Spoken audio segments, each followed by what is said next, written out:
ગીર સોમનાથમાં ગટરના પાણી છલકાતા લોકોમાં ભારે હાલાકી। સોમનાથ નજીક વેણેશ્વર સોસાયટીમાં ગટરના ગંદા પાણી છલકાયા, જેથી રાહદારીઓ પરેશાન થયા। સ્થાનિકોનો આરોપ છે કે રજૂઆત કરવા છતાં કોઈ કામગીરી કરવામાં આવી નથી। તો જોઈ શકાય છે આ સ્થિતિ। ગટરના ગંદા પાણી રસ્તા ઉપર ફરી વળ્યા છે, જેના કારણે અહીં રાહદારીઓને અને સ્થાનિક લોકોને ખૂબ જ મુશ્કેલી પડી રહી છે।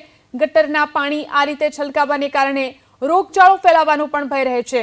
વેણેશ્વર સોસાયટીની આ સ્થિતિ છે। ગટરના પાણી છલકાયા છે અને આ બધું જ ગંદુ પાણી અહીં આસપાસના વિસ્તારમાં ફરી વળ્યું છે।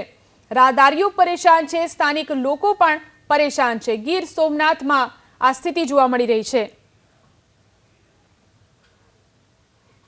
અહીંયા ખૂબ જ ગટરના પાણીની સમસ્યા છે, જ્યાં અહીંયા પાણીનો કોઈ નિકાલ થતો નથી, જેને હિસાબે અહીંયા બહુ જ મચ્છર અને રોગચાળા જેવી વસ્તુ પણ થઈ શકે છે ગમે ત્યારે। કોઈ પાણીના હિસાબે આમ પાણીના ફુવારા છૂટીને એવી હાલત પણ થઈ શકે છે ગમે ત્યારે। ગટરના પાણીનો કોઈ નિકાલ જ થતો નથી।